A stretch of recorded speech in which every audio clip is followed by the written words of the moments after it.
All right, let's get right into it.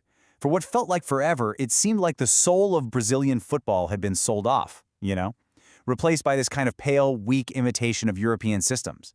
But something's changing. Today, we're going to explore the Brazilian laboratory and this incredible story of how a nation is taking back its footballing identity. And this statement, it just gets right to the absolute heart of the crisis. This wasn't about losing players or fancy stadiums. It was about losing the very thing that made their game so beautiful and so unique. The big question was, could they ever get it back? And this is what was lost. Ginga. You have to understand, it's not just a skill, it's a cultural fingerprint. This amazing blend of rhythm and creativity, born from the martial art of capoeira, was literally being coached out of players, all in favor of these rigid, predictable, and frankly, boring tactics. So here's the game plan for this explainer. We're going to start with that identity crisis, then dive into the radical revolution of what's called Dinizismo. We'll see how it conquered the world stage, and then we'll look at how a legend like Carlo Ancelotti plans to evolve it. After that, we'll dig into its deep cultural roots, and finally, we're going to reframe what football is really all about, a conversation. For decades, the trend was just copy Europe.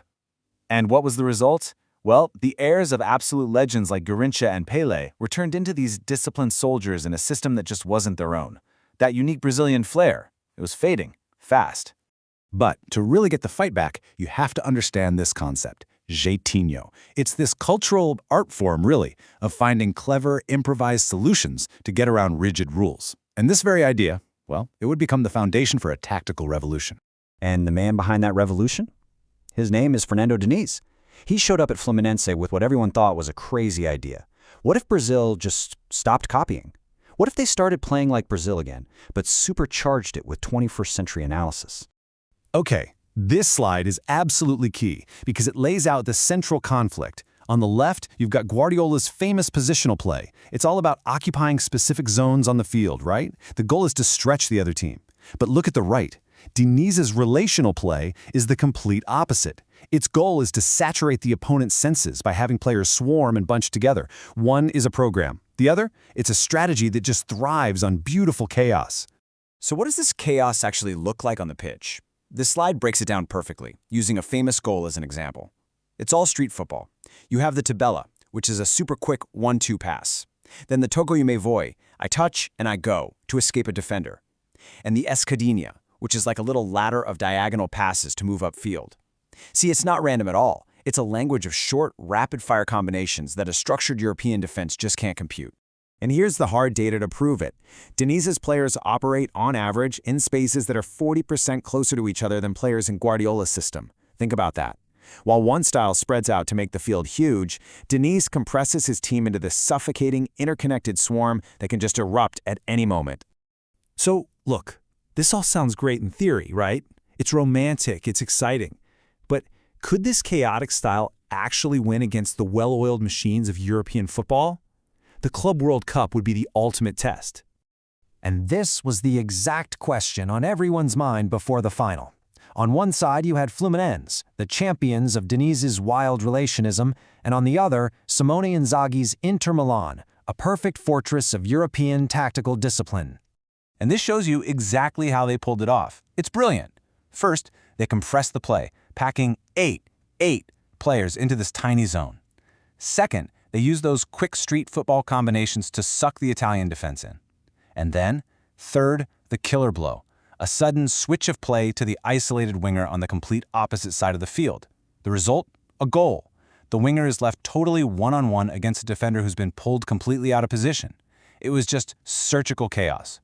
Now, the secret weapon here was this idea of universal players, and it's an idea borrowed straight from futsal. You'd have defenders morphing into attackers in the middle of a single play, which makes traditional man marking totally obsolete. I mean, how do you mark a player whose role and position are changing literally every 8 seconds? The simple answer is, you can't. So, with this new identity roaring back to life, the next big challenge fell to the legendary Carlo Ancelotti with the national team. And the question for him was, how do you harness all this creative chaos without leaving yourself totally exposed at the back? And his solution is this fascinating hybrid model. As you can see here, when they're on the attack, it's all about that creative chaos. It's freedom for the attacking geniuses to just do their thing. But the second they lose the ball, it locks down into a rigid, structured system, with key guys like Casemiro and Guimaraes acting as the bolts on the door. To justify this, Ancelotti actually applies a concept from engineering, no joke, called the O-ring theory. The basic idea is that the success of the whole system, the whole machine, depends entirely on its weakest link.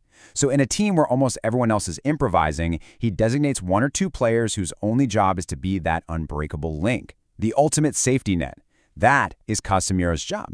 You know, this hybrid system works because Ancelotti gets the football is less about a rigid blueprint and much more about a conversation. And this number is it's astounding. A staggering 75% of interactions on a football pitch are nonverbal. It's all about eye contact, body language, little gestures. It's a real-time dialogue being written by the players themselves. And this brings us to a much bigger point. This whole tactical shift, it isn't just about formations or where you stand on a field. It's a profound cultural statement. This is Brazil remembering who it is. Just look at these thinkers. As early as 1938, Gilberto Freire was defining the Brazilian style by its malice and spontaneity. The great writer Eduardo Galeano wrote these beautiful lines about football being born in narrow streets. And even Paco Cerullo, the father of the Barca DNA, argued that a player's real-time understanding of the moment is always superior to any coach's plan. The thing is, Brazil always knew this. They just kind of forgot for a while. And this brings us to the ultimate truth that Brazil is now reminding the entire world of. It's a powerful, powerful reframing of the whole game. This beautiful quote from Galeano just captures the essence of it all perfectly. It's not about geometry or algorithms, it's about artistry. It's about a deep, intuitive connection with the ball that feels more like weaving than kicking. It's pure genius born on the streets. And that's really the final takeaway here. For years, European football treated the game like a math problem, trying to optimize every single variable. But Brazil's renaissance reminds all of us that at its very core, football isn't an equation you solve. It's a human conversation you have to nurture.